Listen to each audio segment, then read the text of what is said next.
Selamat siang Bapak dan Ibu semuanya, Shalom. Senang bisa ketemu lagi di PA Bunda Teresa.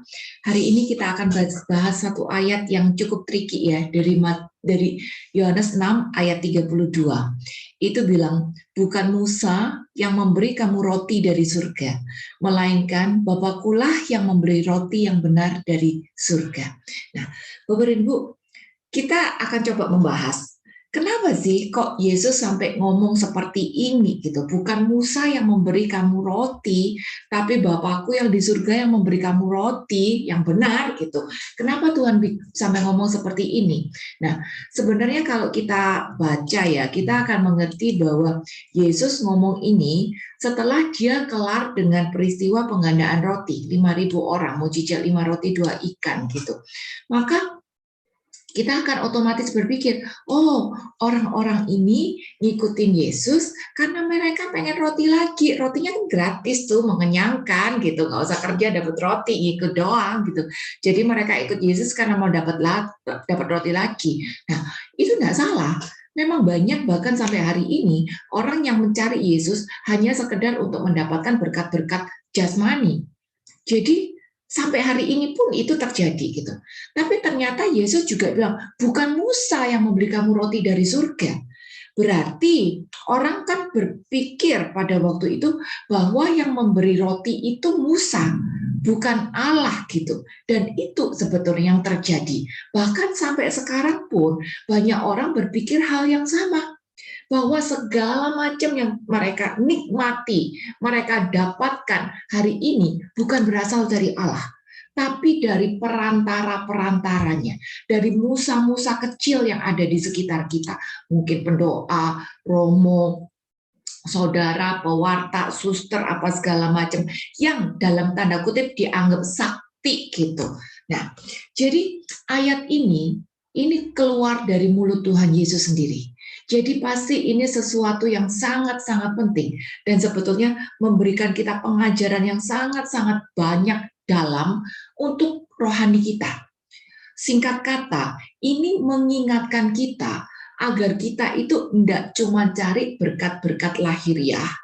1, 2, kita tidak berpegang pada orang-orang atau musa-musa kecil yang ada di sekitar kita. Kita harus ingat bahwa siapapun yang ada di sekitar kita, mereka itu hanya perantara. Jadi jangan sampai kita mendewakan mereka itu. Ya, seperti bangsa Israel lebih mendewakan Musa daripada Tuhan sendiri. Makanya Yohanes 6 ayat 32 ini sebetulnya isinya tuh adalah kecaman. Kecaman yang sangat keras karena bangsa Israel sudah mendapat banyak, tapi ternyata mereka tidak bisa melihat kebenaran yang ada di depan mata mereka. Oke, kita akan coba bahas ya Bapak dan Ibu. Aku akan share screen sebentar.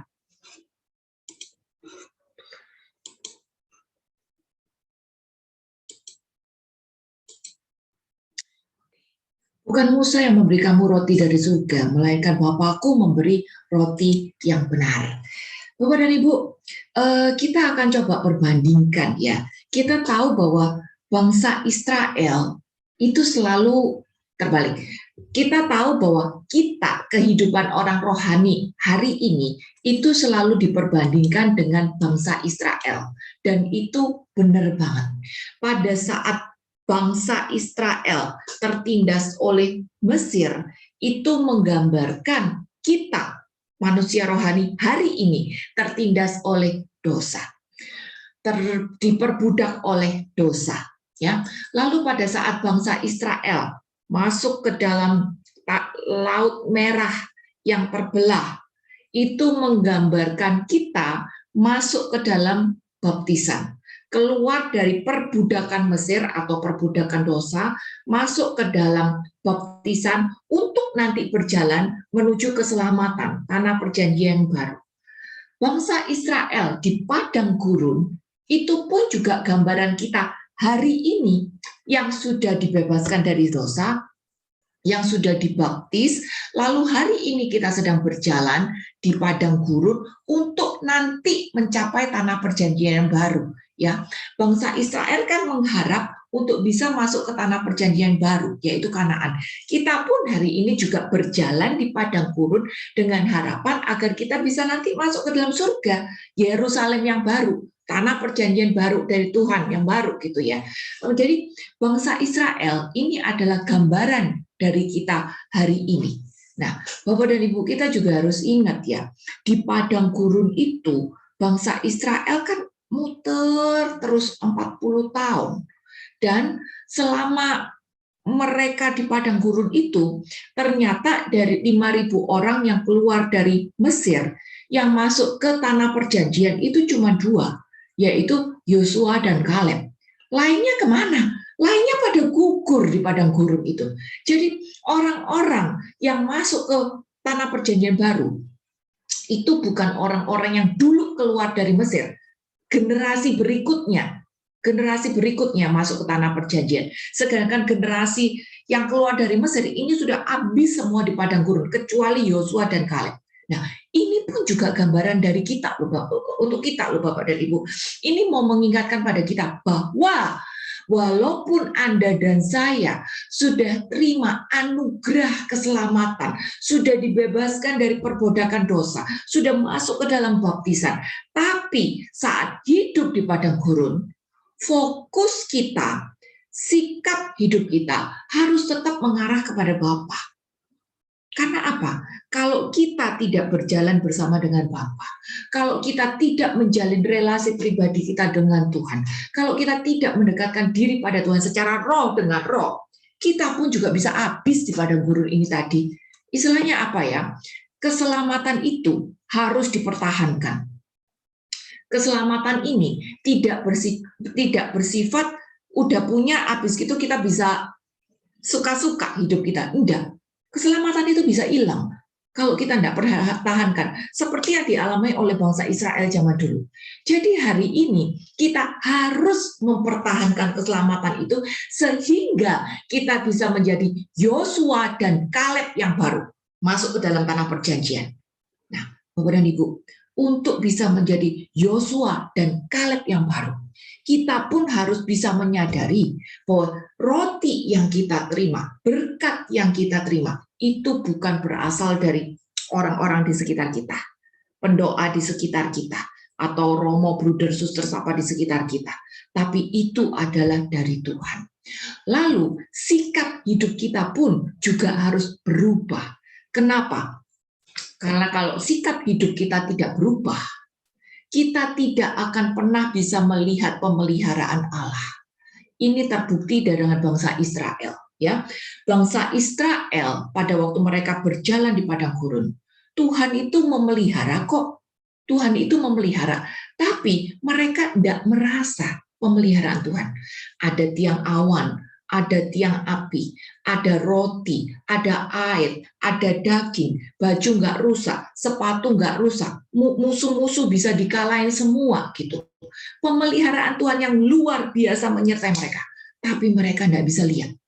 Yang mereka lihat cuman, aduh dulu enak, kenapa hidupku berat, panas di sini, susah di sini, makanannya garing semua di sini. Mereka nggak bisa lihat pemeliharaan Bapak. Yang dilihat itu yang negatif melulu. Nah, kita nggak boleh menjadi seperti ini. Saya tahu hidup di dunia ini nggak gampang. Saya tahu ada jalan Via della Rosa yang harus kita jalani. Ada salib yang harus kita panggung. Tapi mindset kita harus berubah. Jangan kita bisa menjadi seperti bangsa Israel ya. Bangsa Israel ini selalu merasa diri sebagai bangsa yang eksklusif. Sebenarnya benar Bapak dan Ibu, mereka ini eksklusif. Karena apa? Karena mereka sudah mendapat fasilitas yang spesial dari Bapak kan. Tidak ada bangsa lain yang keluar dari perbudakan, dari penjajahan, itu dengan dipimpin oleh Allahnya sendiri. Caranya juga dahsyat. Allah menyelamatkan mereka dengan cara yang dahsyat. Mujizat, tulah-tulah, setiap peperangan Tuhan pimpin. Dalam perjalanan pun mujizat selalu ada. Setiap hari ada mujizat mereka alami gitu. Penyertaan, penyediaan Tuhan untuk mereka ada semua. Makanan pun langsung turun dari surga. Kurang apa lagi? Kurang apa lagi gitu. Fasilitasnya yang mereka terima itu luar biasa banget. Tapi sayangnya Bapak dan Ibu, semua fasilitas, semua pemeliharaan, semua penyertaan itu tidak membuat mereka menjalin relasi pribadi dengan Tuhan. Ya, ada tiang awan, ada tiang api loh. Ada mana turun dari surga loh. Ada burung sebagai daging mereka turun. Baju nggak rusak 40 tahun. Kurang mujizat apa lagi gitu loh. Tapi ternyata mereka nggak bisa lihat. Mereka nggak bisa lihat. Nah, yang membuat mereka tidak bisa melihat itu adalah mereka nggak punya relasi pribadi sama Tuhan. Jadi di sini kita pelajaran pertama nih, jangan sampai kita pun seperti itu, ya. Kalau kita cuma sekedar PAPD, misa, rosario, novena, itu nggak salah. Tapi jangan sampai semua ritual agama ini cuma kita lakukan secara lahiriah aja. Akhirnya, kalau cuma secara lahiriah, agama-agama itu cuma menjadi ritual tanpa makna. Dan akhirnya kita akan terjebak seperti bangsa Israel yang cuma cari kenyamanan jasmani, yang cuma cari tanda-tanda, dan lupa yang mengadakan itu semua adalah Tuhan, bukan Musa. Malah Musa yang mereka gandolin melulu. Mereka meninggikan, mendewakan Musa, nyarinya Musa melulu. Walaupun udah tahu ini mana dari surga, lupa kalau ini yang ngadain Bapak. Yang dipegang itu Musa melulu. Ini karena bangsa Israel nggak punya relasi pribadi sama Tuhan. Jadi cuma mementingkan hal-hal lahiriah aja. Hari ini juga masih terjadi, Bapak dan Ibu. Sering dari kita, walaupun kita aktif, kita berdoa, kita rosario, kita pede segala macam, ya. Tapi kalau kita tidak menjalin relasi pribadi sama Tuhan, kita akan terjebak seperti bangsa Israel yang cuma bersungut-sungut aja. Tidak bisa melihat pemeliharaan Bapak, tidak bisa melihat fasilitas-fasilitas dari Bapak, tidak bisa bersyukur. Dan ya, kalau bangsa Israel dulu cari Musa, orang zaman ini carinya siapa ya Romo yang paling sakti ya? Pendoa mana yang bisa menyembuhkan aku ya? Romo tolong doakan aku, teman aku tolong doakan aku. Minta melulu. Carinya tuh pendoa, pewarta, Romo yang paling sakti, yang bisa mendoakan yang paling cepat deh, yang doaku dikabulkan. Bahkan nanya juga, doaku harusnya kayak gimana ya? Novena mana yang paling manjur ya? Nah, kayak gitu. Ini enggak tepat, Bapak dan Ibu. Ini enggak tepat. Tuhan mau kita menjalin relasi pribadi dengan Dia. Ya, bukan cuma sekedar orangnya, Musa kecil dari zaman ini, bukan cuma sekedar ritualnya, tapi terlebih penting bagaimana kita berrelasi dengan Bapa. Bangsa Israel ini ya, ibadah itu sehari 7 kali loh. 7 kali. Kurang apa? Dan mereka akan tersinggung kalau dibilang nggak religius. Karena sehari ibadahnya itu 7 kali. Tapi walaupun ibadah 7 kali, yang dicari hal jasmani doang. Nggak mau menjalin relasi pribadi dengan Tuhan. Kalau orang nggak mencari relasi pribadi dengan Tuhan, dia tidak akan pernah bisa melihat pemeliharaan Bapa. Dan akibatnya bersungut-sungut. Merasa hidup berat, merasa salib berat, tidak bisa melihat pemeliharaan Bapa itu tadi. Tapi merasa diri aktif. Nah, ini bangsa Israel. Jadi jangan sampai kita terjebak seperti bangsa Israel dari waktu itu. Ini kenapa Yesus ngomong Yohanes 6 ayat 32 itu. Maka kata Yesus kepada mereka, aku berkata kepadamu, sesungguhnya bukan Musa yang memberikan kamu roti dari surga, melainkan Bapakku yang memberikan kamu roti yang benar dari surga.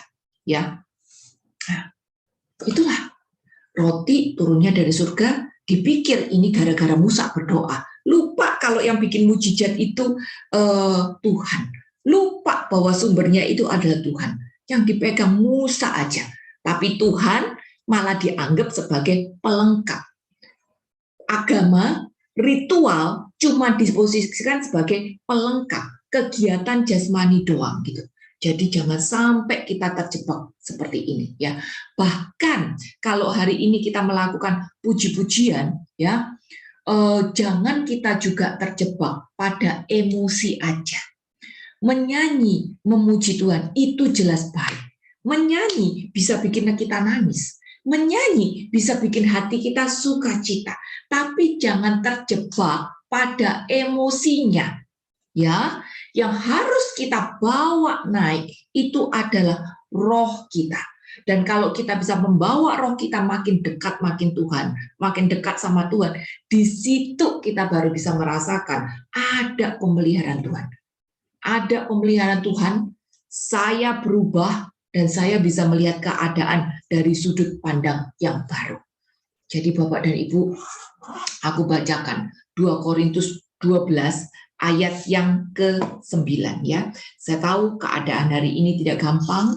Banyak dari kita juga mengalami masalah A, B, C, D. Bahkan semua dari manusia pasti mengalami berbagai macam permasalahan. Tidak ada orang yang bebas dari masalah. Tapi jangan kita seperti bangsa Israel yang cuma mencari doaku dikabulkan. Yang cuma sedang mencari tanda-tanda kenyamanan jasmani. Pokoknya kerjaanku berhasil, pokoknya kesehatanku dipulihkan, pokoknya relasiku dipulihkan. Kalau nggak gitu hidupku baru rasanya berat. Enggak. 2 Korintus 12 ayat 9 itu bilang seperti ini. Tetapi jawab Tuhan kepadaku, cukuplah kasih karuniaku bagimu, sebab justru dalam kelemahan kuasaku menjadi sempurna. Sebab itu, terlebih suka aku bermegah atas kelemahanku, supaya kuasa Kristus terus menaungi aku. Bapak dan Ibu, ini konteks cerita. Waktu Paulus berdoa sama Tuhan, dia minta duri di dalam dagingnya diangkat. Rupanya, Paulus pun juga punya masalah. Dan dia berdoa sama Tuhan, Tuhan tolong aku dong, lepasin aku dari masalahku, bukain aku jalan, kabulin doaku gitu. Dan ternyata Tuhan bicara lain, masalahnya nggak diangkat, duri dalam dagingnya itu nggak diangkat. Dan Tuhan bilang cukup kasih karuniaku bagimu, sebab justru dalam kelemahan kuasaku menjadi sempurna. Jadi di sini Bapak dan Ibu kita belajar, ada masalah yang Tuhan izinkan terjadi di dalam hidup kita. Kita boleh-boleh aja berdoa seperti Paulus, Tuhan tolong angkat masalahku, angkat duri dalam dagingku. Tapi kalau hal yang tidak terjadi, tapi kalau hal yang terjadi tidak sesuai dengan yang kita harapkan, kita juga harus belajar seperti Paulus, berserah, nerima keadaan. Jangan nganggap ini sebagai sebuah hukuman atau ujian atau salib yang berat. Enggak. Tapi kita harus belajar untuk berserah, untuk bisa menerima keadaan. Karena apa? Di dalam kelemahanlah kuasa Tuhan menjadi sempurna.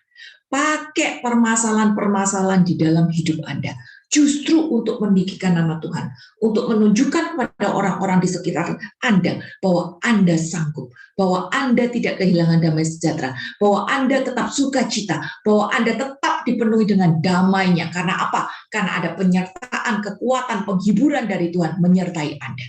Masalah boleh tetap ada, tapi masalah tidak membuat Anda tertindas. Masalah justru membuat Anda makin naik di dalam Tuhan. Ini yang dialami oleh Paulus. Jadi Bapak dan Ibu, jangan kita menjadi seperti bangsa Israel yang cuma sekedar berritual untuk mencari kenyamanan jasmani. Tapi kita harus belajar untuk menjadi seperti Musa, seperti Paulus, seperti Daniel yang berritual untuk mendekatkan relasi dengan Tuhan. Saat relasi kita dengan Tuhan makin dekat, di situ kita bisa bersyukur atas pemeliharaannya. Walaupun doa tidak dikabulkan, walaupun masalah tetap ada, tetapi kita bisa bertahan, kita bisa kuat, kita tidak merasa berat, dan malah kita bisa bersyukur. Ya, kehidupan Christianity itu tidak seperti Walt Disneyland, ya, yang selalu ceritanya live happily ever after. Semuanya beautiful ending. Enggak, Bapak dan Ibu. Kehidupan dari secara Christianity itu pasti ada permasalahan. Tapi justru permasalahan itu mendewasakan kita. Justru permasalahan itu menuntun kita pada pertobatan. Justru harusnya permasalahan itu membawa kita ingat sama Tuhan terus. Kita harus punya mindset seperti Daniel. Daniel itu pada waktu dia mau dilempar ke dalam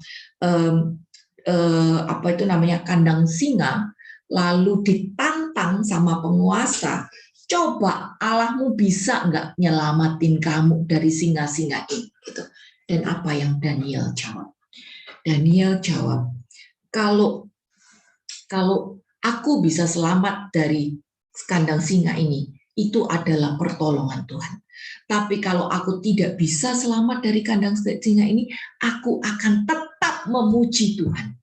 Bapak dan Ibu, di antara permasalahan Anda saat ini, salib-salib yang Anda alami, bisa nggak Anda tetap memuji Tuhan?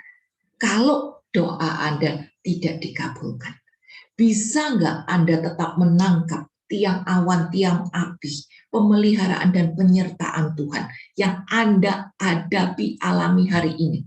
Kalau misalnya doa Anda belum terjawab, bisa nggak Anda tetap bersyukur? Ya, pemeliharaan kasih Bapa itu cuma bisa kita tangkap kalau kita punya relasi pribadi sama Tuhan. Jadi ini penting banget. Biar ritual-ritual Anda hari ini, apapun bentuknya, itu bisa membawa kedekatan secara roh ke roh kepada Allah. Makin dekat, makin dekat. Sehingga Anda tidak lagi melihat padang gurun ini sebagai salib. Sehingga Anda tidak melihat lagi masa lalu atau masa nyaman akan kedagingan. Tapi Anda bisa melihat padang gurun, yes padang gurun. Tapi di padang gurun ada tiang awan. Di padang gurun ada tiang api. Di padang gurun ada air yang manis. Di padang gurun ada kaki yang kuat. Di padang gurun ada roti yang dari surga. Habakuk 3, itu aku salah tulis. Habakuk 3 ayat 17-19. Aku bisa bilang ini salah satu ayat favoritku. Ayat yang sangat menyakitkan secara dunia. Tapi sebetulnya ini adalah realita kita. Sebagai makhluk-makhluk surgawi. Kita adalah makhluk roh yang hidup di dunia, yang dikuasai oleh iblis, di mana kita menghadapi padang gurun, tapi harus tetap bisa bersyukur. Habakuk 3 ayat 17-19.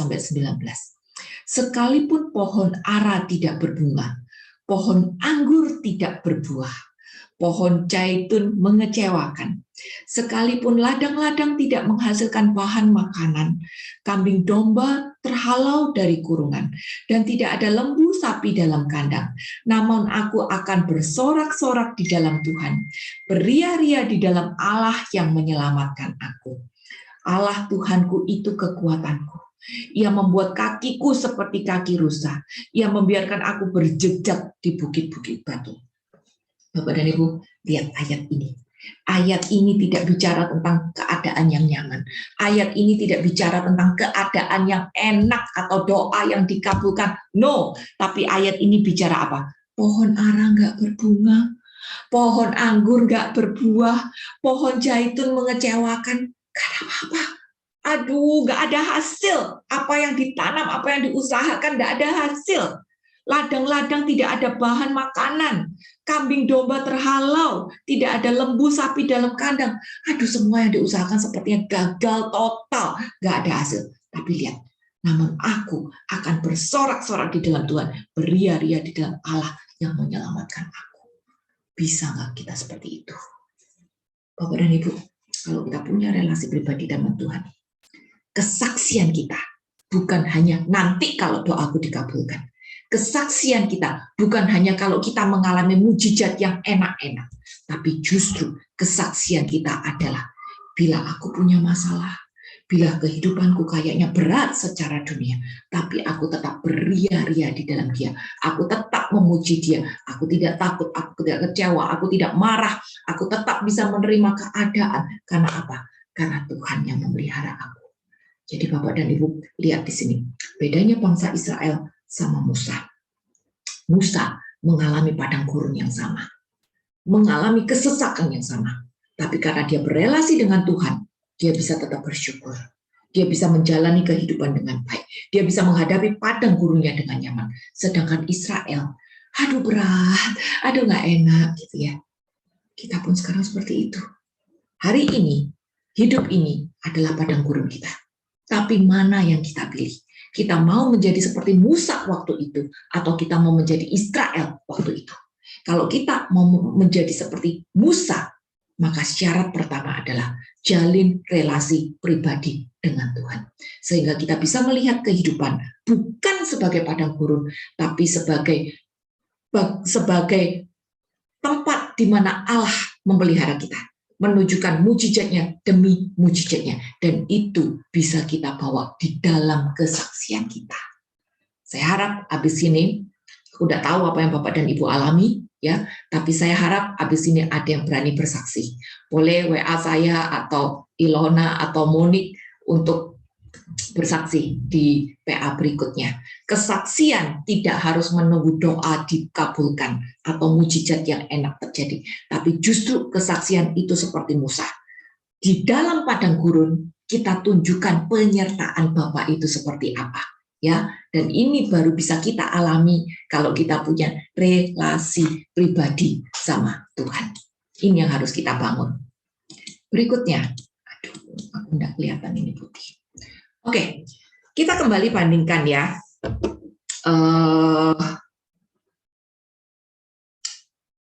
Keluaran 16 sama Yohanes 6 itu tadi. Israel dengan Israel dengan Musa. Musa tahu hebatnya Tuhan karena dia punya relasi pribadi sama Tuhan. Jadi dia percaya akan pemeliharaan Tuhan. Kita pun juga harus belajar seperti itu. Jangan seperti bangsa Israel yang cuma cari berkat jasmani doang. Aku tahu ini enggak gampang. Aku tahu ini enggak gampang. Karena manusia cenderung untuk mencari makanan-makanan jasmani. Contohnya, kalau acara apapun lah acara ya, kita pasti mikir nanti konsumsinya apa ya, makan siangnya apa ya, snacknya apa ya. Baru juga acara misalnya rekoleksi gitu setengah hari, pasti mikirnya makanannya apa nanti yang sesuai dengan budget yang cocok sama kita gitu, makanan jasmani. Tapi Musa bawa 5.000 orang keluar dari Mesir, dia nggak pernah nanya sama Tuhan, Tuhan nanti konsumsinya gimana ya? 5.000 orang ini mau dikasih makan apa ya? Kan nggak mungkin nanem-nanem secara mereka berjalan setiap hari. Musa nggak bingung.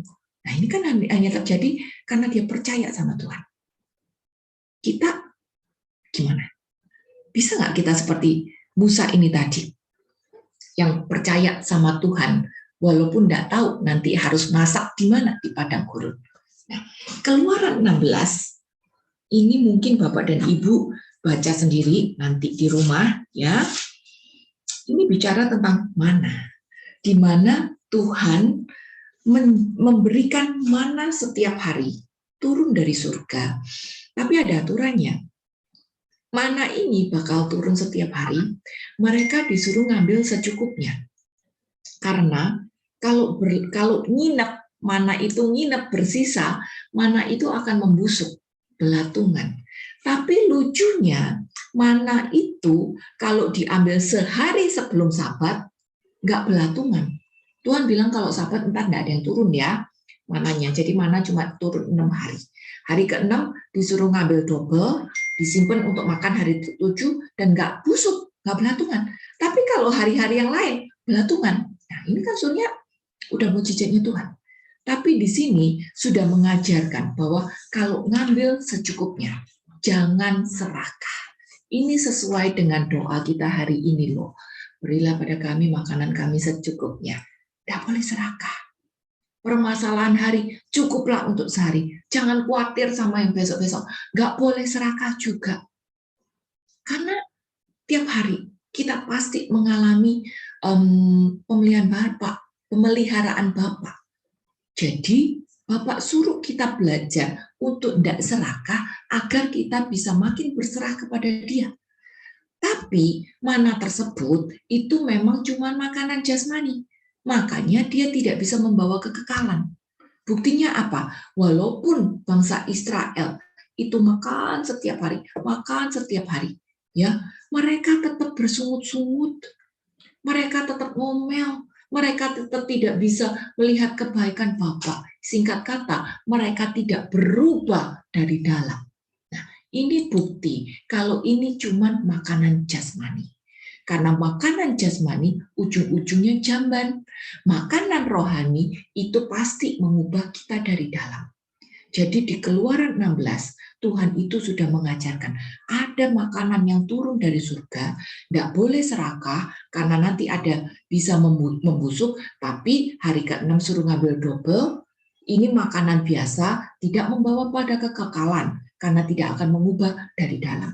Ini pelajaran pertama bagi bangsa Israel untuk bisa membangun relasi pribadi sama Tuhan. Nah, berikutnya Bapak dan Ibu.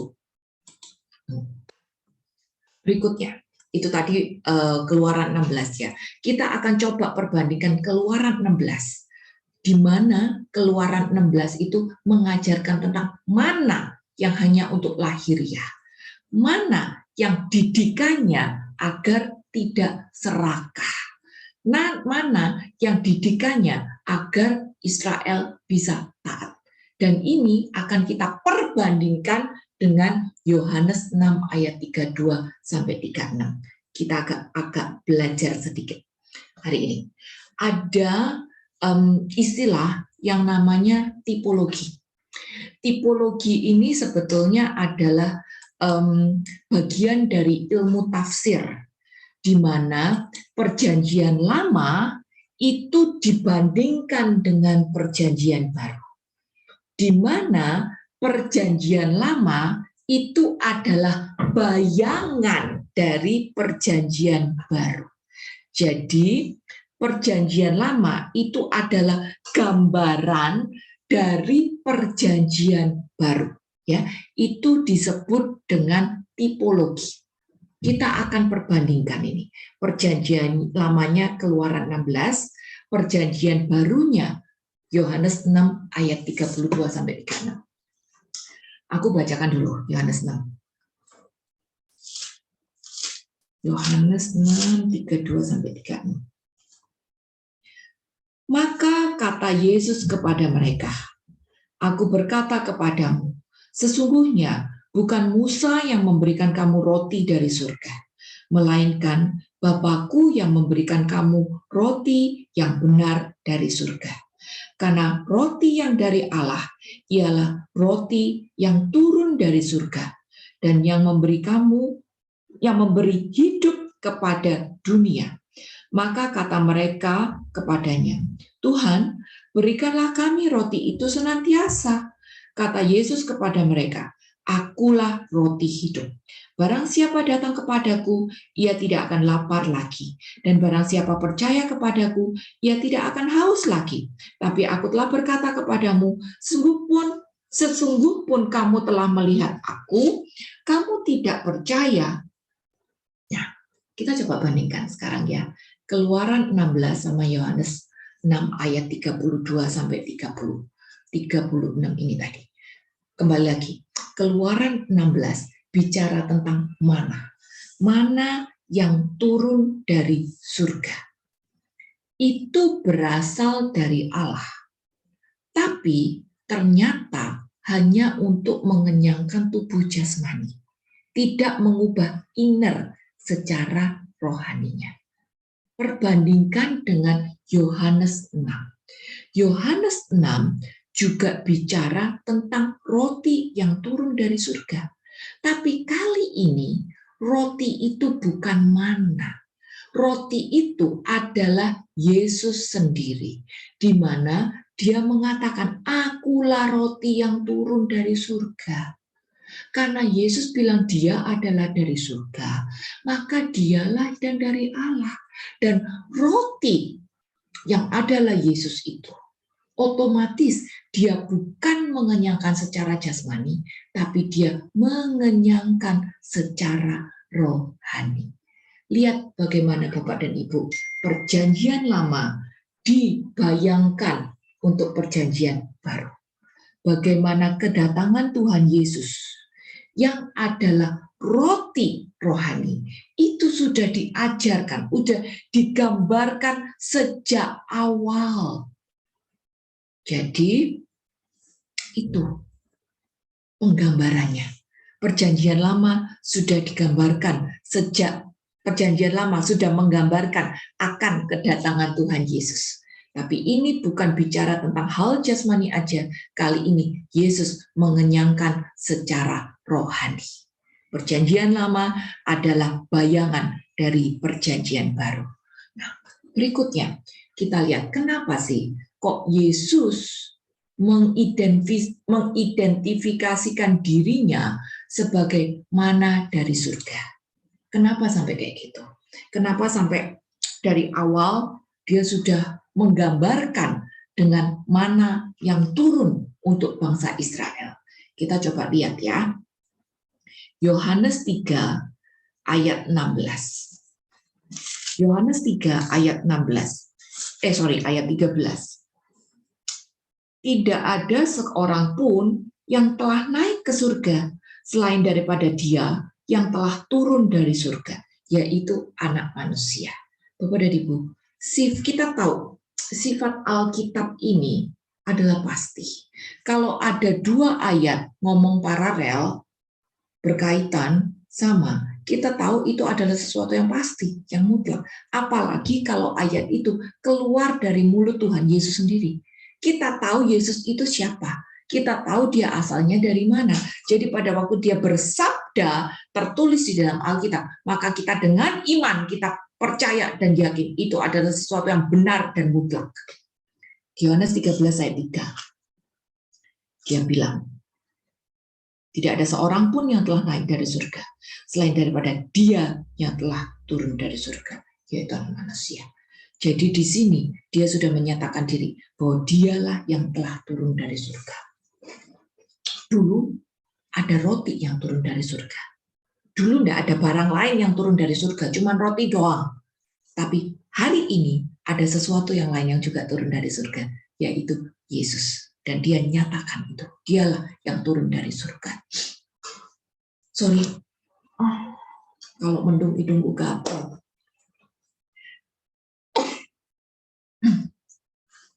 Sorry, ini nanti bakal bikin Monik repot waktu motong YouTube-nya. Minta maaf, minta maaf Moniknya nanti bakal repot. Oke. Yesus menyatakan diri bahwa dia satu-satunya orang yang telah turun dari surga. Sebenarnya Bapak dan Ibu, ini udah kelihatan eksklusivitas dari kita orang Kristen. Kita orang Kristen, kita juga disebut sebagai bangsa Israel. Bangsa Israel rohani. Kalau dulu bangsa Israel mengalami pertolongan Bapa secara eksklusif, di mana mereka dikeluarkan dari perbudakan dosa dan dipimpin oleh Allah sendiri melewati peperangan demi peperangan dan diberi pemeliharaan sendiri oleh tangan Bapa. Hari ini kita pun juga mengalami hal yang sesama secara rohani. Secara rohani. Kalau di tempat lain, orang berusaha untuk mencapai surga dengan perbuatan-perbuatan baik. Tapi kita, orang Kristen, kita tahu perbuatan baik tidak akan pernah menyelamatkan. Kita tidak akan pernah bisa nimbang perbuatan baik kita lebih berat daripada perbuatan jahat kita, apa enggak. Karena pasti perbuatan jahat kita itu pasti lebih berat daripada perbuatan baik kita. Jangankan perbuatan, pikiran kita itu seringkali membuat kita jatuh. Dan ini membuat jeleknya lebih banyak daripada baiknya. Tapi oleh Tuhan, kita ini sudah mendapat jalan tol ke surga. Karena Dia yang nunjukin kita jalannya. Kita tinggal ngikut Dia aja. Sekarang siapa yang pernah turun dari surga? Nggak ada. Nggak ada orang yang pernah turun dari surga. Jadi kita nggak bisa ngomong sama orang, tunjukin jalan ke surga dong, tunjukin jalan ke surga dong, nggak bisa. Tapi sekarang kita punya Tuhan Yesus yang memang KTP surgawi, asalnya dari surga, turun dengan sengaja agar kita bisa ngikutin Dia. Jadi inilah eksklusivitas kita. Dia yang dari surga turun untuk memimpin kita. bukan cuma sekedar menunjukkan jalan, tapi memimpin kita ke surga. Makanya ada ayat yang juga bilang, akulah jalan dan kebenaran dan hidup. Mau ke surga? Ya ikut Yesus yang asalnya dari surga. Kalau dulu bangsa Israel keselamatan hanya secara lahiriah, masuk Kanaan, hari ini karena jalan kita adalah jalan Yesus yang adalah warga negara surga, maka kita mendapat keselamatan secara rohani.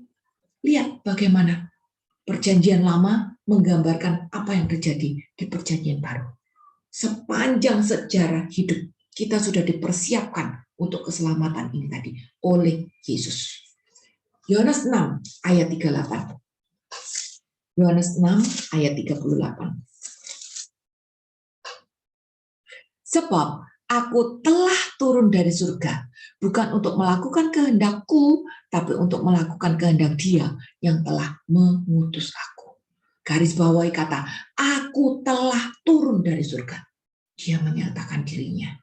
Dia menyatakan diri telah turun dari surga. Dan dia juga mengajarkan ketaatan. Kalau dia aja taat sama Allah Bapa, maka kita juga harus taat juga sama Allah Bapa. Ya, dia udah kasih contoh. Ayat 41, maka bersungut-sungutlah orang Yahudi tentang dia karena ia telah mengatakan, akulah roti yang telah turun dari surga. Lihat bagaimana dulu mana roti turun dari surga hanya untuk lahiriah. Hari ini Yesus adalah roti dan dia turun dari surga.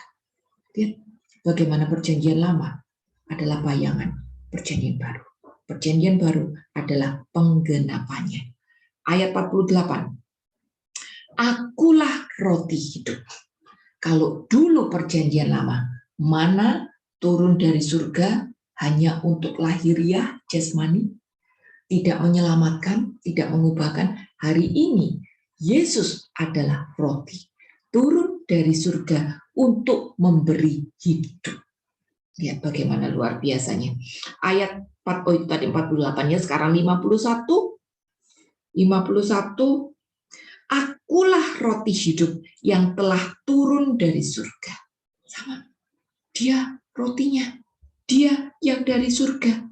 Jikalau orang makan dari roti ini, ia akan hidup selama-lamanya. Dan roti yang kuberikan itu ialah dagingku yang akan kuberikan untuk hidup dunia. Membawa pada kekekalan. Perjanjian Lama melengkapi Perjanjian Baru. Perjanjian Lama gambaran dari Perjanjian Baru. Perjanjian Lama sekedar lahiriah. Perjanjian Baru membawa pada perubahan rohani yang menuntut pada kekekalan. Luar biasa kan? Ayat 58.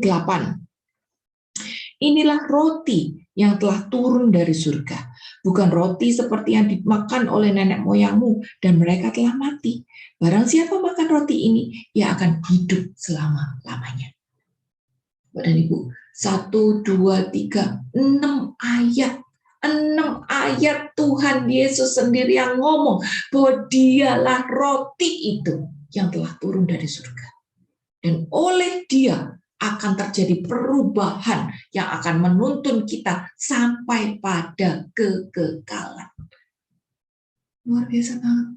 Ini kenapa Yesus menyatakan diri bahwa dialah mana yang dari surga. Dan dia sebagaimana itu bukan hanya untuk tubuh jasmani, tapi juga untuk tubuh rohani. Yohanes 6 ayat 35. Kata Yesus kepada mereka, akulah roti hidup.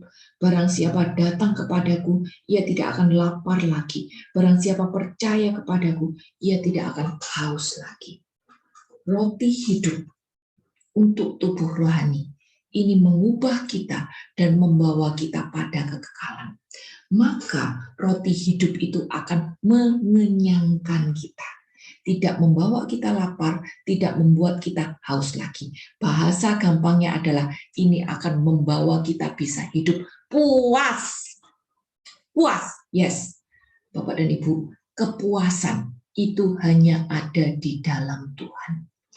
Orang yang punya relasi pribadi dengan Tuhan, dia akan puas akan keadaannya. Dia punya 1000, dia bersukacita. Dia punya 10.000, dia bersyukur, dia bersukacita. Dia tidak akan bilang, Tuhan kenapa nggak 1 juta? Tuhan dulu aku punya 1 juta, kenapa sekarang aku cuma punya 100.000? Enggak. Orang yang punya relasi pribadi dengan Tuhan, dia akan puas dengan keadaannya. Walaupun hidupnya masih di padang gurun, dia tidak akan bilang, Tuhan di situ makanan enak, Tuhan di sini airnya enggak enak, Tuhan aku kepengen daging. Enggak. Itu orang lahiriah. Itu orang yang tidak punya relasi pribadi dengan Tuhan. Tapi orang yang punya relasi pribadi dengan Tuhan, orang yang makan roti hidup, yaitu Yesus sebagai makanan untuk rohaninya, dia bisa puas dengan keadaan. Makanya Tuhan bilang, dia tidak lapar lagi, dia tidak haus lagi. Perjalanan masih di padang gurun. Secara dunia berat, tidak enak, panas, tidak nyaman, berbeda dengan orang-orang lainnya. Tapi karena dia punya relasi pribadi dengan Tuhan, dia bisa puas dan bersyukur sama keadaannya. Dia tidak bersungut-sungut, dia tidak merasa keadaan ini berat, dia tidak melihat ke belakang, dia tidak melihat rumput tetangga sepertinya lebih hijau, enggak. Tapi dia bisa jaga mulutnya, enggak bersungut-sungut, dia bisa jaga hatinya, tetap bersukacita, damai, sejahtera, sukacita, tidak dicuri oleh iblis, dan mindsetnya positif. Dia tidak melihat keadaan sebagai sesuatu yang berat, tapi dia melihat keadaan disertai dengan penyertaan Tuhan. Ini adalah akibat kalau kita makan tubuh rohani, kalau kita makan makanan rohani dan membuat roh kita makin dekat sama Tuhan. Yohanes 6 ayat 50-51. Inilah roti yang turun dari surga. Barang siapa makan daripadanya, ia tidak akan mati. Akulah roti hidup yang telah turun dari surga. Jikalau seorang makan roti ini, ia akan hidup selama-lamanya. Dan roti yang kuberikan itu ialah dagingku yang akan kuberikan untuk hidup dunia. Berarti apa? Orang yang makan makanan rohani, Yesus sebagai roti untuk kehidupan kita, rohnya akan mengalami kekekalan. Dia tidak akan binasa. Tidak akan seperti bangsa Israel yang tidak mencapai tanah Kanaan. Tapi kita akan bisa mencapai Yerusalem yang baru. Kenapa? Karena tubuh rohani kita diperkaya, dikenyangkan oleh Yesus sendiri. Ya. Ini pun adalah penggenapan dari Yohanes 4 ayat 14. Ini sekedar tambahan. Ini cerita waktu Yesus baru mulai berkarya, dia ketemu dengan wanita Samaria, wanita yang dianggap rendah, tapi ternyata Tuhan pilih dan pakai dia sebagai marketing yang luar biasa. Ayat 14 bilang, tetapi barang siapa minum air yang kuberikan kepadanya, ia tidak akan haus selama-lamanya. Sebaiknya air yang kuberikan kepadanya akan menjadi mata air dalam dirinya yang terus-terus memancar sampai kepada hidup yang kekal.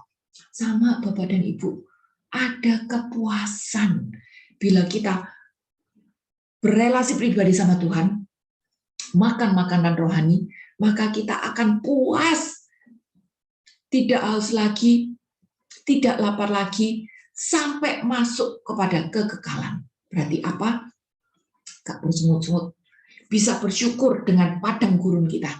Bisa bersyukur dengan keadaan apapun yang kita hadapi. Walaupun orang lain bilang, aduh masalahmu berat ya, aduh penyakitnya payah ya, aduh keuangan payah ya, aduh relasimu kok kayak begini ya, aduh orang-orang di sekitar, mertua, suami, istri, anak kok dablek semua ya. Tapi kita tidak melihat, itu enggak berat.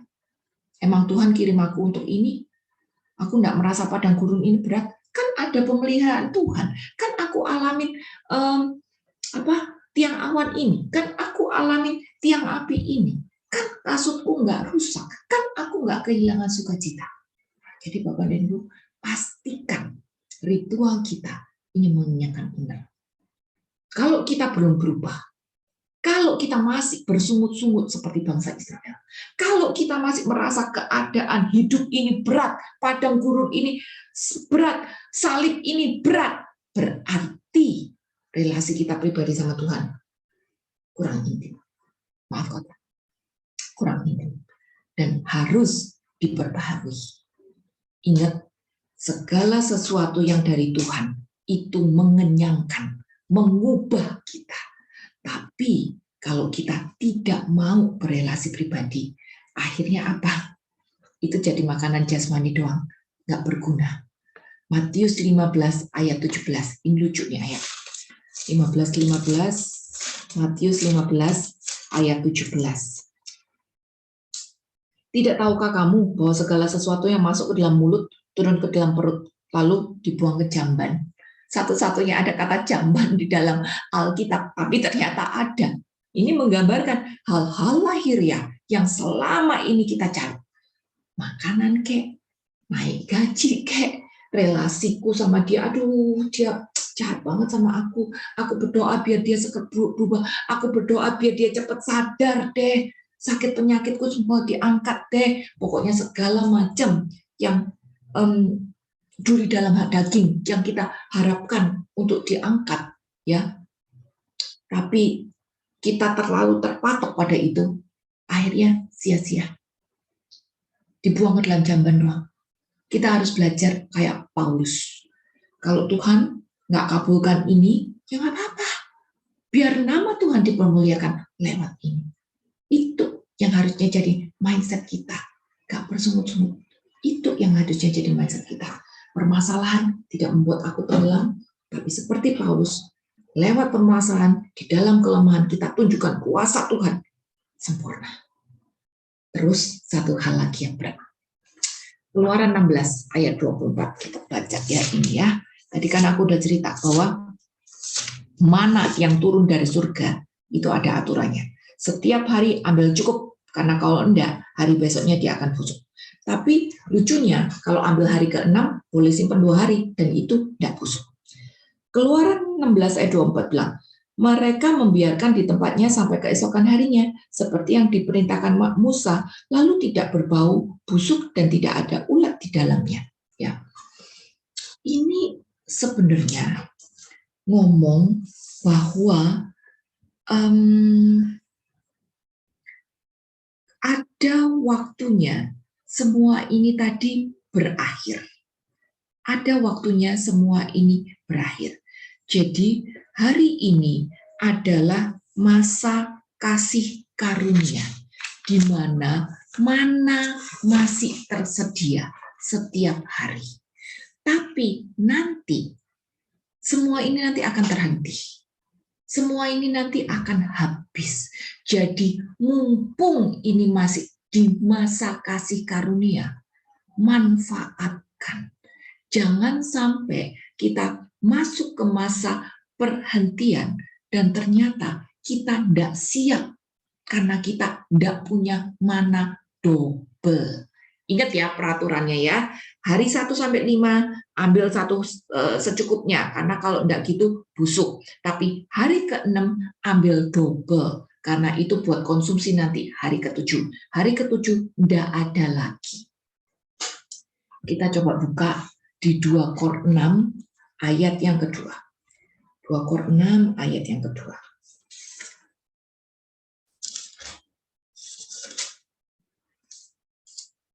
Sebab Allah berfirman, pada waktu aku berkenan, aku akan mendengarkan engkau, dan pada hari aku menyelamatkan, aku akan menolong engkau. Sesungguhnya waktu ini adalah waktu perkenanan itu. Sesungguhnya hari ini adalah hari penyelamatan itu. Bapak dan Ibu, hari ini adalah waktu perkenanan Tuhan. Hari ini adalah hari penyelamatan Tuhan. Manfaatkan. Jangan sampai Tuhan tahu-tahu bilang, hari ke-7 ya, masuk hari ke-7, ternyata kita tidak punya persediaan apa-apa. Ini kita jadi ingat ya, perumpamaan tentang 5 gadis pintar, 5 gadis bodoh. 5 gadis pintar, dia punya serep minyak. 5 gadis bodoh, dia nggak punya serep. Sedangkan mempelai, nggak tahu datangnya kapan. Jadi jangan sampai tahu-tahu mempelai datang, terus kitanya nggak punya persiapan minyak, nggak punya ekstra minyak. Jadi ini sebetulnya gambarannya. Hari ini Bapak dan Ibu, Tuhan masih kasih Anda dan saya kesempatan. Masa kasih karunia, maka bagian kita adalah menjalin relasi pribadi dengan Tuhan. Iya, perjalanan ini adalah perjalanan padang gurun, tapi jangan fokus kepada buat padang gurunnya. Fokus pada roti dari surga, fokus pada pemeliharaan Bapa, fokus bahwa nanti ada Yerusalem baru yang sudah dipersiapkan, fokus pada air yang Tuhan sediakan, pada kesehatan yang Tuhan sudah anugerahkan, pada tiang awan, pada tiang api, pada pembebasan-pembebasan dari setiap peperangan kehidupan yang Tuhan bantu kita untuk menangkan gitu. Jadi ubah fokus kita. Jangan kita seperti bangsa Israel, tapi belajar untuk hidup seperti Musa yang punya relasi pribadi dengan Tuhan, sehingga kita bisa melihat pemeliharaannya dan kita bisa bersiap-siap saat Tuhan bilang masuk ke tempat perhentian, kita siap karena kita sudah main ikut pada ketaatan peraturan Tuhan itu tadi. Berikutnya,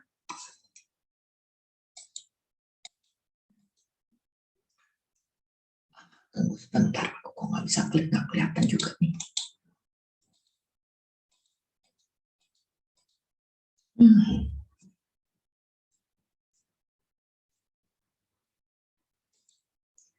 Maaf ya, aku nggak kelihatan tadi.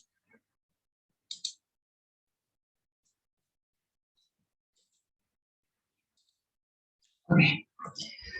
Jadi, kalau tadi makanan jasmani itu ujungnya ke jamban, makanan rohani itu memuaskan.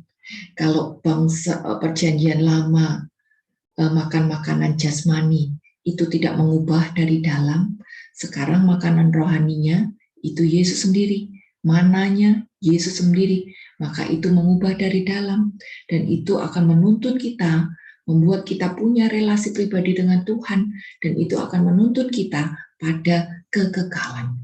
Ini yang harus kita perjuangkan. Rasa puas di dalam Yesus, perubahan untuk diri sendiri. Kita tidak usah pusing sama orang lain. Orang lain urusan dia sama Tuhan. Kita tidak usah pusing dengan masa lalu. Masa lalu udah berlalu. Buat apa? Nggak bisa diutik-utik lagi. Tapi yang penting saya berubah untuk menuntun masa depan kita nanti. Nggak usah bilang kamu dulu begitu, kamu dulu pernah melakukan gitu. Enak aja masa aku nggak balas kamu. Nggak. Yang penting aku sendiri bisa berjalan berubah sampai pada kegagalan. Bangun relasi pribadi dengan Tuhan sehingga kita bisa masuk ke dalam tanah perjanjian baru. Jangan sampai kita bebas dari Mesir tapi tidak bisa masuk tanah perjanjian baru. Jangan sampai itu terjadi. Belajar seperti 5 gadis yang pintar. Ini sedikit comparison sebagai penutup. Kita lihat ya bagaimana roti dunia itu berbeda dengan roti surga. Roti dunia itu digambarkan di perjanjian lama dan itu digenapi di perjanjian baru. Roti surga adalah Yesus sendiri. Roti dunia itu yang digambarkan di Matius 15 ayat 17. Itu ujung-ujungnya masuk ke dalam zaman. Tapi roti surga itu mengubah, mengenyangkan inner kita dan itu malah menuntun kita pada kekekalan. Roti dunia itu kita baca aja, tadi kita belum baca Matius 6 ayat 34. Matius 6 ayat 34. Sebab itu janganlah kamu khawatir akan hari besok, karena hari besok mempunyai kesusahannya sendiri. Kesusahan sehari cukuplah untuk sehari. Ini loh sifat manusia ya. Roti dunia itu sebenarnya bikin orang jadi serakah. Tapi Tuhan pun mengajarkan jangan serakah. Besok ada kesusahannya sendiri. Tapi besok juga ada berkatnya sendiri. Jadi jangan serakah, ambil cukup karena kalau enggak besok belatungan. Ini pelajaran dari Tuhan kan untuk ngajaran kita. Jangan serakah terhadap hal-hal jasmani. Manusia ini kan cenderung serakah. Punya 100 mau 200, punya 200 mau 1000, punya 1000 mau 10.000. Tapi Tuhan kan sudah ngajarin jangan serakah. Makanya sampai hari ini doa pun bilang, berilah kepada kami makanan kami secukupnya untuk hari ini. Karena Tuhan mau mendidik kita untuk lepas dari keterikatan-keterikatan dunia. Semua yang dari dunia, ujung-ujungnya belatungan. Jangan kita menjadi orang kaya yang bodoh, udah nimbun, habis itu malamnya mati gitu. Jadi itu semua dunia, Bapak dan Ibu. Tapi kita harus belajar. Kalau memang kita makan dari surga, itu bukan cuma menuntun kita pada kehidupan yang kekal, tapi itu juga akan memuaskan kita. Kita punya 100.000, kita puas. Kita punya 10.000, kita pun juga puas.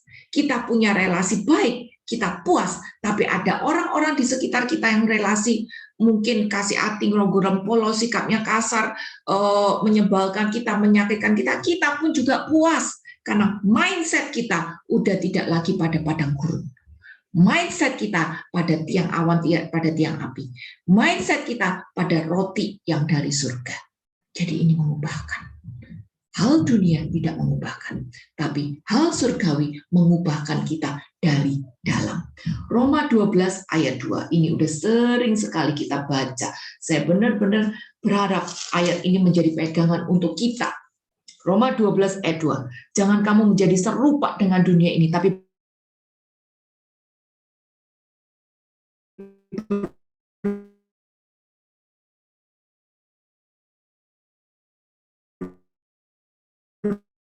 dan yang sempurna. Berubahlah oleh pembaharuan batin. Bapak dan Ibu, kalau ritual kita, apapun bentuknya, ini memang kita lakukan dengan hati yang terbuka. Hati yang mau ditegur. Hati yang mau diubahkan. Hati yang mau makin rendah hati. Hati yang mau makin berelasi sama Tuhan. Maka kita akan makin berubah. Berubah dari dalam. Pembaharuan akal budi kita. Hati dan mindset kita diubahkan. Secara lahiriah, hidup kita masih di dunia. Di atas padang gurun ini. Secara lahiriah, kita masih menghadapi orang yang sama. Permasalahan yang sama. Tapi karena akal budi diubah oleh makanan rohani yang dari surga, maka kita sanggup melihat keadaan dari sudut pandang yang baru. Ini kenapa bangsa Israel berbeda dengan Musa. Keadaannya sama, tapi sudut pandangnya berbeda. Bangsa Israel melihat keadaan dari segi lahiriah doang, tapi Musa, dia punya relasi pribadi dengan Tuhan, maka dia bisa bersyukur. Dia bisa melihat keadaan dari sisi yang berbeda. Dia bisa kuat, dia bisa melihat pemeliharaan Tuhan. Ini. Pastikan ritual Anda mengubah Anda dari dalam. Roti dunia tidak menyelamatkan, tapi roti surga, dia bukan hanya menyelamatkan, tapi dia juga memberi damai sukacita. Roma 14 ayat 17. Roma 14 ayat 17. Sebab kerajaan Allah bukanlah soal makanan dan minuman, tapi soal kebenaran, damai sejahtera, dan sukacita oleh Roh Kudus. Makanan dan minuman ini bicara tentang berkat-berkat lahiriah, bicara tentang keinginan-keinginan dunia kita, kenyamanan, masalah diangkat, kesehatan, dia berubah, kayak gitu, ya. Ini bicara tentang berkat-berkat jasmani. Sifatnya sementara aja. Ujung-ujungnya ke zaman. Tapi roti surga itu beda. Dia akan memberi kita damai sukacita oleh Roh Kudus. Jadi sekarang cek sendiri. Saya ini dengan keadaan yang aku alami hari ini. Apakah aku damai? Apa aku sukacita? Apa aku masih kecewa dengan dia? Apa aku masih takut dengan keadaanku? Apa aku punya kekhawatiran akan hari depan? Apa aku masih tidak nyaman dengan dia? Apa aku masih marah dengan dia? Apa aku masih tidak bisa mengampuni dia? Sudahkah aku merasa tenang dan bisa nyapa dia duluan? Cek diri sendiri aja. Kalau kita masih tidak bisa melakukan itu semua dengan legowo, berarti ya cuma satu. Relasi kita sama Tuhan kurang. Itu aja. Karena kalau relasi kita sama Tuhan bagus, ya kita pasti punya damai sukacita. Nggak khawatir, nggak takut lagi. Walaupun masih di atas padang gurun ini. Ini checklist kita Bapak dan Ibu di awal tahun. Roti dunia ini cuma mengenyangkan secara lahiriah. Tapi roti surga ini menuntun spiritualitas kita. Membawa kita makin dekat sama Tuhan. Ayat terakhir, baik ini menjadi pegangan kita di awal tahun untuk mengingatkan kita bahwa apapun yang kita lakukan, ini harus membawa kita makin dekat sama Tuhan. Mengubah inner kita, membuat kita bisa melihat pemeliharaan Tuhan dan akhirnya menuntun langkah kaki kita masuk pada kekekalan. Jangan sampai kita sudah terima baptisan, terima anugerah keselamatan, ternyata habis di padang gurun. Jangan sampai. Matius 4 ayat 4, yang mau catat ini ayat paralelnya di Lukas 4 ayat 4. Tapi Yesus menjawab, ada tertulis, manusia hidup bukan dari roti saja, tapi dari setiap firman yang keluar dari mulut Allah. Lihat bagaimana Tuhan pun udah menggambarkan, manusia hidup bukan dari roti aja. Hidup manusia itu bukan cuma hidup lahiriah, maka roti pun juga bukan cuma lahiriah, seperti yang dipikirkan oleh bangsa Israel pada waktu itu. Tapi hari ini juga masih banyak loh manusia mikir secara lahiriah doang, hidup lahiriah, berkat lahiriah, itu banyak. Dan ini ayat bicara juga untuk Anda dan saya, biar kita terbebas dari pemikiran seperti ini. Tapi kita juga harus hidup dari setiap firman yang keluar dari mulut Allah. Kita tahu Yesus itu adalah Tritunggal. Kita tahu Yesus itu adalah firman yang turun dari surga. Kita tahu juga sekarang Yesus adalah roti yang turun dari surga. Jadi kalau kita mau mengenyangkan tubuh rohani kita dengan roti yang dari surga, maka satu-satunya cara kita harus makan firman. Makan firman bukan cuma sekedar didengar. Makan firman bukan cuma sekedar dihafal, tapi makan firman sampai menyentuh roh dan jiwa kita. Maka di situ firman yang adalah Yesus, roti yang dari surga, akan mengubahkan kita. Relasi kita sama Tuhan akan makin dekat. Maka kita akan bisa melihat keadaan dari sudut pandang yang baru. Kita tidak lagi mementingkan hal-hal jasmani, tapi kita bisa melihat pemeliharaan Tuhan sehingga kita bisa berjalan masuk ke dalam tanah perjanjian yang baru, yaitu Yerusalem yang baru nanti. Semoga bisa menjadi berkat. Semoga ini bisa menjadi patokan di awal tahun kita untuk makin membuka hati akan setiap roti surga, yaitu firman yang memenuhi, mengenyangkan tubuh rohani kita.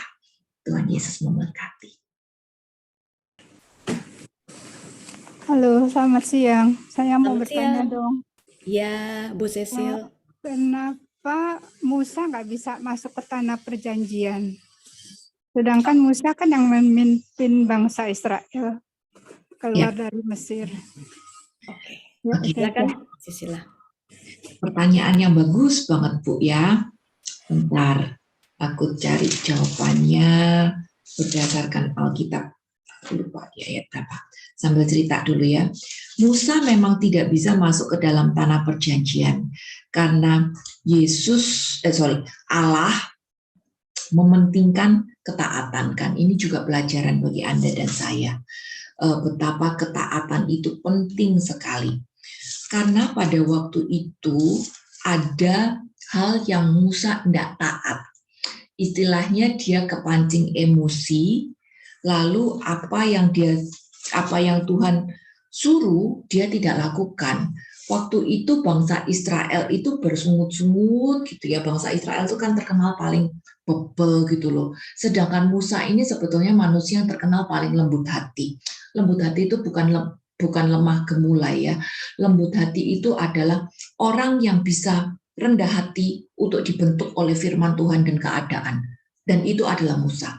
Tapi walaupun Musa adalah orang yang paling lembut hati, ternyata dia pun juga kepancing oleh emosi pada waktu menghadapi orang Israel yang bebelnya luar biasa. Jadi pada waktu itu mereka kan minta air. Mereka minta air dan Musa itu udah kesel gitu, udah dikasih banyak banget anugerah, kok masih minta ini minta itu, padahal air juga ada, tapi dibilang kenapa kok enggak enak gitu. Akhirnya Tuhan bilang, oke, nanti di situ ada air, kamu ketok aja, nanti akan keluar air. Dan Musa disuruh ketok sekali, dia ketok 2 kali. Dan itu sudah terhitung ketidaktaatan. Maka Tuhan bilang, ya udah, kamu nggak bisa masuk ke tanah perjanjian, tapi dia dikasih anugerah untuk lihat tanah perjanjian itu tadi. Nah, ini sebetulnya pelajaran untuk kita, untuk berjuang hidup di dalam ketaatan.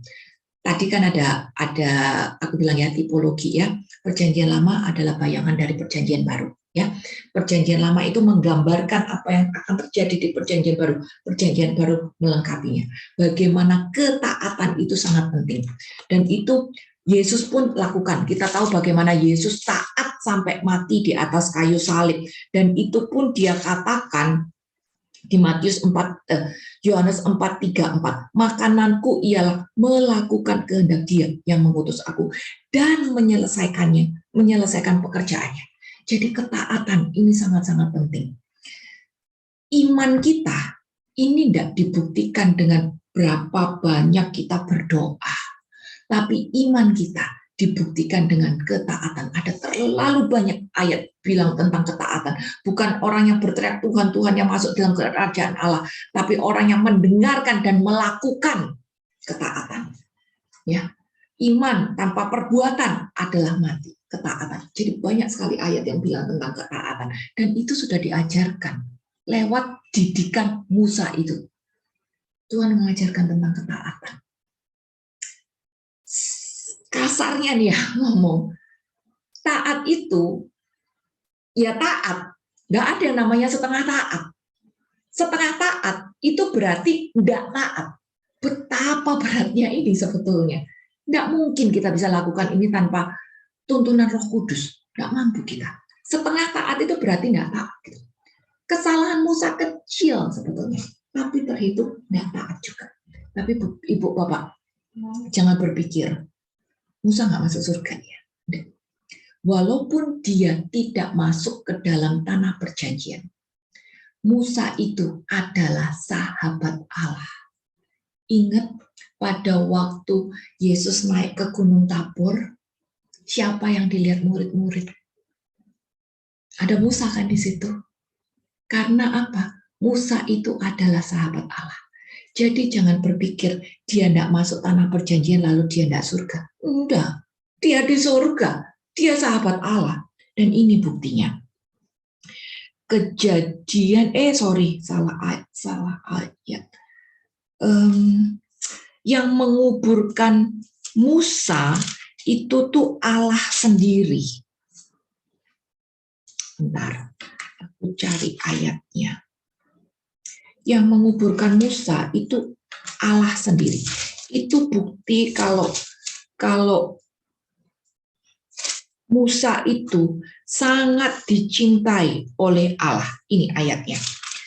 Ulangan 34 ayat yang kelima. Lalu matilah Musa, hamba Tuhan itu, di sana di tanah Moab, sesuai dengan firman Tuhan. Dan dikuburkannya lah, Bapak dan Ibu yang baca kitab suci, lihat nya itu huruf besar. Berarti siapa yang nguburin Musa? Allah sendiri turun untuk nguburin Musa. Dan dia di suatu lembah di tanah Moab, di tentangan Bet Peor. Dan tidak ada orang yang tahu kuburnya sampai hari ini. Betapa luar biasanya Allah itu mencintai Musa. Yes, Musa memang tidak masuk ke dalam tanah perjanjian karena dia pernah melakukan ketidaktaatan. Tapi Tuhan tetap mencintai dia luar biasa. Dan Tuhan turun sendiri untuk menguburkannya. Dan sampai hari ini Musa mendapat predikat sebagai sahabat Allah. Semoga menjawab, Bu. Terima kasih Bu Sheila. Ya, oke, terima kasih Sisela.